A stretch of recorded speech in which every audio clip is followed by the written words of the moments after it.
What we do here is go back.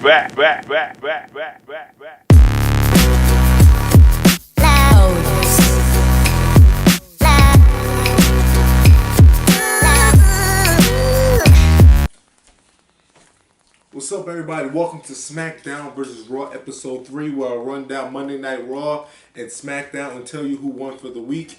And what you see right here is my notes, and I'm about to run down and give you my thoughts on both shows. So if you're not ready, you better get ready, because here we go. Monday Night Raw opens up with Big Cass with his generic music, his generic big man music. I don't know where they're going with this music, but they need to change it ASAP. He comes out there bragging about Great Balls of Fire, his win over Enzo, shows random still pictures and everything. Big Show comes out, they have a brawl, and from my point of view, I feel like as far as Big Cass doing his promo, he talked well on the mic this time. He still sounds a little robotic, but he is getting there. Big Cass showed a lot of personality in this segment, and the brawl with Big Show, it's intriguing. This is probably going to lead to a match between them two at Summerslam, and where Big Show's going to put Big Cass over. So it was a decent opening for Monday Night Raw. We move on to Elias Sampson versus Finn Balor. Solid match. This showcased a lot of Elias Sampson, and Finn Balor wins. He wins, and hopefully him and Bray will start a rivalry soon. And we get the return of the Demon at SummerSlam. Then we go to the Hardys. Hardys delivering a very broken promo. It was awesome. Just check it out here. And maybe we should just fade away and classify ourselves as obsolete. We're a little stitched up, a little bruised, and somewhat broken.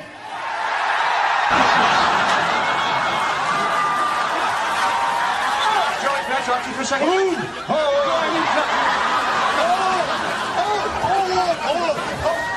Yo, that was awesome, yo. That was awesome.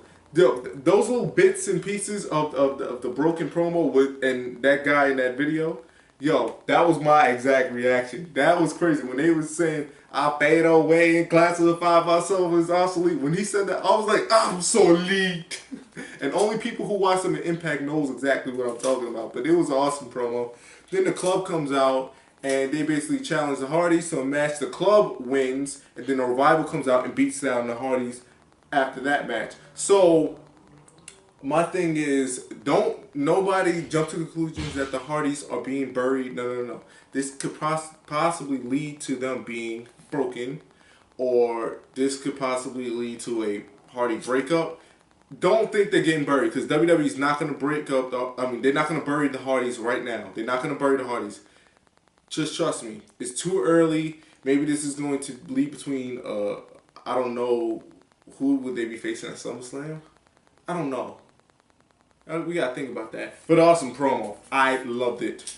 Then we move on to the Miz TV segment. The Mizzies, he basically gave out awards to Bo Dallas, Curtis Axel, and Maurice, and himself. And then he basically runs down Dean Ambrose and Seth Rollins also in the promo. Dean Ambrose comes out. He had enough of it.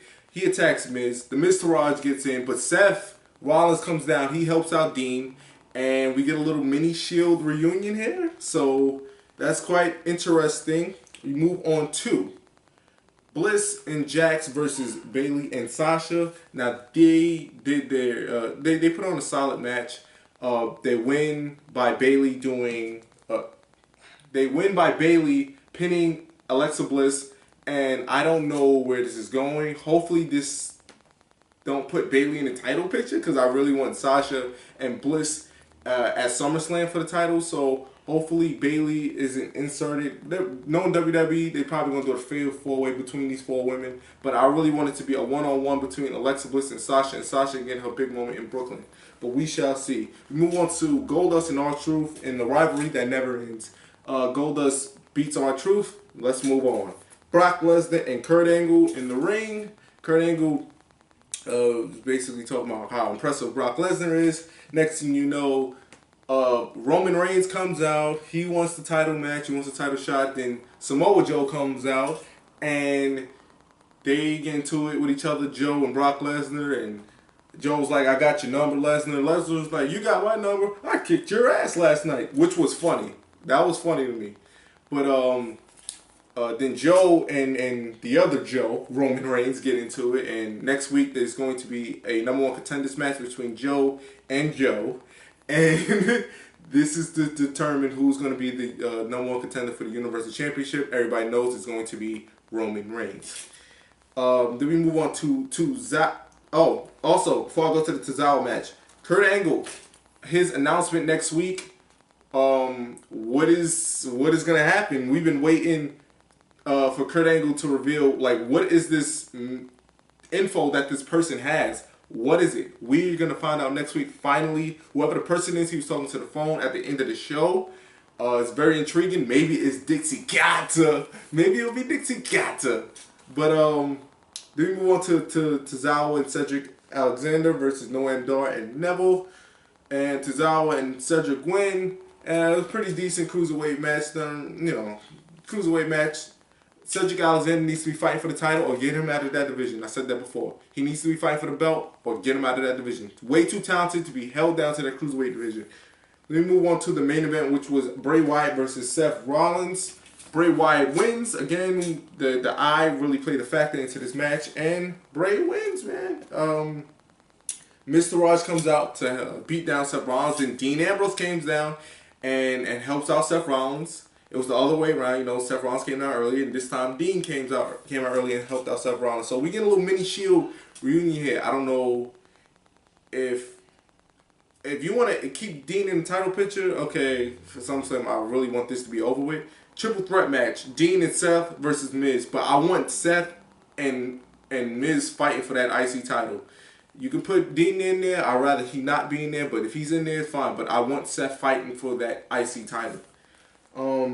So that was about it for Monday Night Raw. And actually, the show ended with the Kurt Angle talking to the person on the phone. So it's kind of intriguing who that person is on the phone. I think it's Dixie Carter. But we shall see. Okay, so that's Monday Night Raw. So SmackDown Live opens up with the phenomenal AJ Styles, the new United States Champion, the face that runs the place. AJ Styles, and how great does he look with that United States Championship belt? I mean, it really does look phenomenal. Pun intended. And he wants to bring back the US Open Challenge. So he issues the Open Challenge and John Cena answers the challenge. So John Cena comes out. We thinking we're going to have AJ and John Cena for the US title. And right before they're about to ring the bell, Kevin Owens comes out. He ain't having none of that. He should be having his rematch for the US title. And then Rusev gets in the ring because John Cena gets on the mic. He gets into Kevin Owens and AJ Styles. Then Rusev gets in the ring. And this leads to a tag team match later in the night, player. So next we go to Ty Dillinger versus Jinder Mahal. Jinder Mahal dominates the whole match, takes out Ty Dillinger, and yeah, I just hope they don't get used to burying Ty Dillinger like the way that they did tonight. I mean, Ty really didn't get that much offense in. He got a little bit in, but Jinder Mahal just dominated him. Do not bury Ty Dillinger. I'm telling you this, WWE. Do not bury this man. He can be feuding with anybody. Give him a feud, but do not bury Ty Dillinger. Please don't do it, WWE. And he says he's bringing the Punjabi prison with him next week on SmackDown. So we're going to have that whole big structure on SmackDown. Next segment. The Thug Uso, well, J Thug Us versus Xavier Woods. One-on-one match. And they still talking about the rap battle, which was fantastic last week. Very entertaining, I would like to say again. And they had a quick one-on-one match. The other Us and the rest of the New Day was escorted out of the arena. They was told to get the hell up out of here by the referee. And after that, Xavier Woods made quick work of Jey Uso. So hopefully, when they do have the title match, that them Thug Usos don't lose that belt. Because I will be devastated. We go back to Shane McMahon's office where we have the 5 women. Becky, Charlotte, Lana, Tamina, and Natty. and they're wondering. Oh yeah, and Naomi, because Naomi wants to know who is fighting for who she's going to be fighting the championship for. And Shane McMahon makes a match at Battleground, which is going to be Charlotte, Becky, Natty, Lana, and Tamina elimination match, and whoever wins is the #1 contender. I think this is going to be Charlotte, and I feel like the next person who Naomi feuds with is going to win the belt, or unless Carmella cashes in. I don't think Trent is walking out of SummerSlam as champion. Mark my words, she is not walking out of SummerSlam as champion. It is not going to happen. I really prefer Becky Lynch to become champion. I'd rather see that again.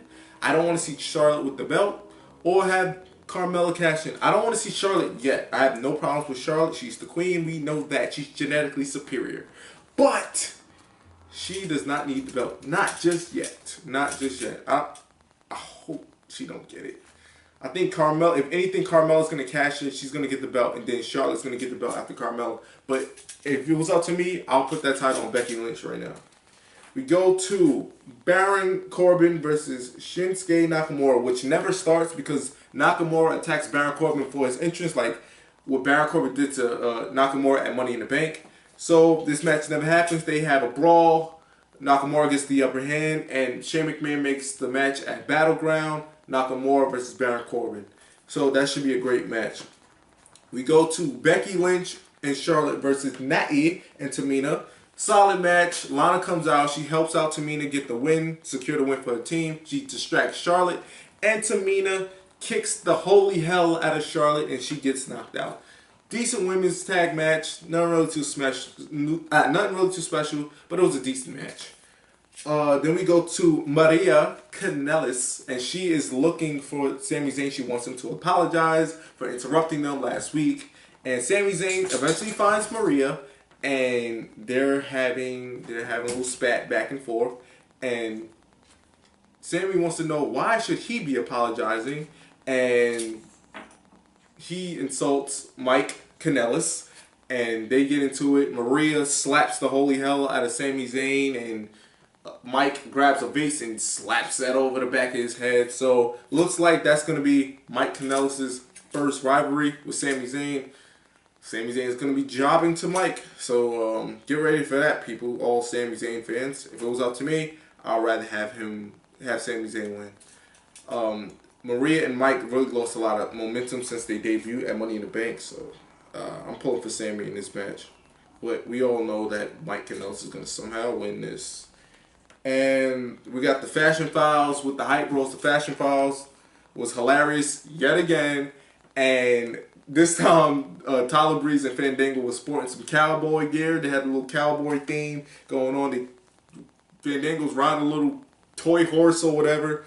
And when it runs into Zack Ryder, they still wants to know who trashed their office. We still don't know who trashed their office. We have to get down to this. We have to find out now. But eventually, Mojo Rawley comes in. He sees what's going on, and him and Zack Ryder get into it because Zack Ryder felt like Mojo Rawley's being shady about eliminating him from the Battle Royal. And Mojo was like, dude, this is a every man for themselves type of match. I told you this. We discussed this. So this dissension in the Hype Bros, and this should be awesome. This should be an awesome. I don't know if I want to say awesome. This should be an interesting thing. I want to say it's awesome because I feel like they'll have a good chemistry, but I'm not ready for them to break up. I want them to stay together. But if they didn't have a rivalry, I'm thinking about it. I've been thinking about it over the week. It can be a decent rivalry. Just don't drag it like they did Goldust and R-Truth. But I'm just thinking about it. This could be an awesome little quick rivalry for Zack Ryder. I'd rather Zack be the heel because it's looking like Mojo is going to be the heel, but I want WWE to swerve us to make Zack Ryder the heel. So that'll be something interesting for Zack Ryder. Maybe he won't. Zack Ryder won't be looking like a goof like he always does at the end of his rivalries if he turns heel. I feel like he'll be way more serious, and Mojo will be looking like the goof. But Mojo Rawley's still my guy. We move on to the main event, which AJ Styles and John Cena versus Kevin Owens and Ruru. And solid main event. And John Cena AJ Styles pick up the win. It was a great match, great main event. And what was interesting at the end is that, you know, WWE is teasing a match between AJ Styles and John Cena for the U.S. title. Are they making this the SummerSlam match? Because you remember last year when they had their match at SummerSlam, that was match of the year quality right there. So are they going to do AJ Styles versus John Cena again, but this time with a title at stake? We shall see. I was hoping that we would get AJ Styles and Nakamura at SummerSlam. But if it's AJ Styles and John Cena again, you know what they can do in the ring together. So this could be very interesting leading into SummerSlam. We won't know exactly until after Battleground is over with. So that's about it for SmackDown. Solid SmackDown. Again, it went smoothly. And yeah, that's about it for that. So who won for the week? Raw or SmackDown?